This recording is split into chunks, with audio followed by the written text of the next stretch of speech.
პარლამენტის ისტორიული შენობა გაიყიდება. რუსთაველის 8 ნომერში სასახლეებს, რომელიც თითქმის ერთ საუკუნეს ითვლის ფუნქცია ეცვლება და საკანონმდებლო დანიშნულებით აღარ იარსებებს. ირაკლი კობახიძემ გადაწყვიტა, რომ პარლამენტის, მთავრობის ადმინისტრაციის, თბილისის მერიის და 10-მდე სამინისტროს შენობა გაყიდოს და ამის აღსრულება მუნიციპალური განვითარების ფონდს დაავალა. ჩვენი საჯარო მოსამსახურეებისთვის შრომის პირობები ხშირ შემთხვევაში არ არის სათანადო, აქედან გამომდინარე ჩვენ გვაქვს ზოგადად ასეთი გეგმა, რომ ჯერ დასწრებული არ არის, რომ უწყებებს შეეხება, კონკრეტული უწყებების შენობები შეიძლება გასხვისდეს იმისათვის, რომ იგივე ფასად ჩვენ შევძლოთ ახალი შენობების მშენებლობა.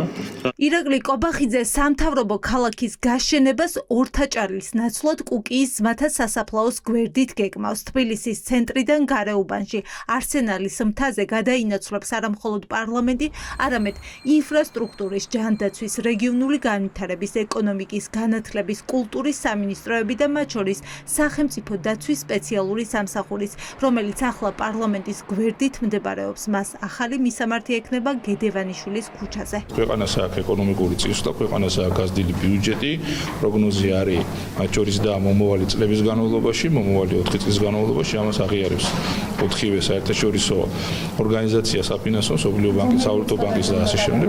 ყველა სამთავრობო უწყება გადავა სავარაუდოდ ერთიანად სივრცეში, თქვენ ის თუ არსებობს სამინისტრო, რომელსაც საკუთარი შენობაც კი არ გააჩნიათ და სამინისტროები იჯარებს იხდიან, რა თქმა უნდა, ბიუჯეტის თანხები დაიზოგება და მოხდება იმ შენობების პრივატიზება, რომელიც ახლა არის ორივე განხوارჯდებიან ადამიანები. სახელმწიფოს არსენალის მთაზე 77 ჰექტარის მიწის ნაკვეთი ეკუთვნის. ამ ტერიტორიაზე იგეგმება ახალი საოფისე და ადმინისტრაციული შენობების აშენება. ყველაზე დიდი იქნება თბილისის მერია, თითქმის 60,000 კვადრატული მეტრის ფართობით. პარლამენტის შენობისთვის კი 31,350 კვადრატული მეტრის საოფისეს შენობა იქნება გათვალისწინებული. რა შეიძლება დაუჯდეს ქვეყანას ახალი ინფრასტრუქტურული პროექტი, ჯერ არც ფინანსთა და არც ინფრასტრუქტურის სამინისტროებმა არ იციან. აზრის კვლევა არის მაგისთვის, რომ გაირკვეს რა ხარჯებთან იქნება დაკავშირებული შესაძლებლობისათვის. რელევანტური ამ შენობების ამაზე როცა ფინანსურად დავითვლით, მაგის მერე გეტყვით საჭიროებას. წარმოგიდგენიათ სამინისტროების გადატანა. ამაზე მინდა რომ ჩაგწეროთ. თუ სახელმწიფო სტრუქტურების შენობები გაიყიდება, რა იქნება მათ ნაცვლად? ამაზე პასუხი ქართულ ოცნებაში არ აქვთ. მაგალითად, რა განთავსდება პარლამენტის შენობაში, სავაჭრო ცენტრი თუ სასტუმრო? ოცნებაში ჯერ იდეები არ აქვთ. მეც გაგონილი მაქვს, რა ზუსტად რა იქნება, არ ვიცი, მაგრამ ეს უახლოეს მომავალში რა იქნება. თქვენ როგორც დეპუტატის პოზიცია როგორია? სწორედ თვლით, რომ გადავიდეს პარლამენტის შენობა სულ სხვა ტერიტორიაზე, ხო ისტორიული შენობაა? მე რა ისტორიული შენობიდან ბევრი პარლამენტი გადასულა მთელ სოფლიოში სხვა ტერიტორიაზე. თუ ოდესმე აშენდება ეს პარლამენტის ახალი შენობა თანამედროვე მოთხოვნებით, მე წინააღმდეგი არ ვიქნებოდი. რა შეიძლება? ნუ რაღაც სასტუმრო წარმოგიდგენიათ ან სავაჭრო ცენტრი პარლამენტის შენობაში? არ იქნება სავაჭრო ცენტრი, ნამდვილად არ ვიცი რას იქნება. არ ვიცი ეს, არ ვიცი. ფიქრი უნდა რა.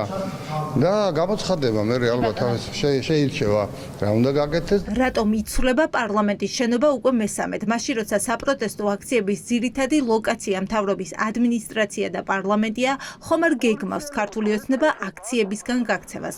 ოცნებაში ასეთი პასუხებია. დიდი გალავანი, დიდი გალავანი უნდა გავაკეთოთ, ნიანგებს წყალს გავაკეთებთ, ნიანგებს გავუშვებთ.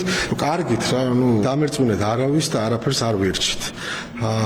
არაფერს არ უწუნებთ ამ შენობას. თითეული გადაწყვეტილება, რომელიც იქნება მიღებული, მაგალითად, რომ გაკეთდეს ერთი ცენტრალიზებული, თქვა სამთავრობო ქალაქი, ისე, რომ ქვეყნის ბიუჯეტიდან არ წავიდეს აქ თანხა და პირიქით, ის არის სრულად ეფექტური მმართველობა. არსენალის მთით ჯერ კიდევ 2007 წელს კახა კალაძე და მისი კომპანიები იყვნენ დაინტერესებული. კალა კაპიტალის შვილობილმა კომპანიამ 77 ჰექტარი მიწის ნაკვეთი აუქციონით შეიძინა, თუმცა თანხა სრულად ვერ გადაიხადა და ნაკვეთი ვერ გაიფორმა. სამთავრობო ქალაქის მშენებლობაც არ არის ახალი იდეა ოცნებაში. გიორგი კვირიკაშვილის სამინისტროების გადატანას ორთაჭალაში გეგმავდა, თუმცა ვერ განხორციელდა. ქართული ოცნების პირობებში ჩვენ არაერთხელ ვნახეთ ელიტარული კორუფციის მაგალითები. როგორც ჩანს, ახალი სამთავრობო კვარტალი არის ამ ტრენდის გაგრძელება. არანაირი გამართლება არ აქვს ამ შენობების გადატანას ახლა ამ კონკრეტულ მომენტში და ზოგადად განსაკუთრებით პარლამენტის შემთხვევაში საქართველოს იქნება ალბათ პირველი სახელმწიფო მსოფლიოში, რომელსაც ექნება არა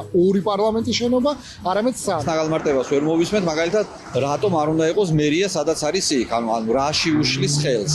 ხო, ანუ იქ თუ მერია არ იქნება და იქნება სასტუმრო, იქნება უფრო მეტი დატვირთვა, უფრო მეტი საცობი, ანუ როგორ უნდა ახსნან. ჯერ ეს არ მოგვისმენია ამ ადამიანების მხრიდან, მაგრამ ნებისმიერი პროექტი, რა პროექტსაც ისინი იწყებენ, კოცები ყველა პროექტში არის მიზანი ერთი, რომ ფული იშოვონ. რამდენად რეალისტურია სამთავრობო ქალაქის გაშენება კუკიის სასაფლაოს გვერდით? ამაზე პასუხი მუნიციპალური განვითარების ფონდმა უნდა გასცეს. ის ახლა მოკვლევის ეტაპზეა.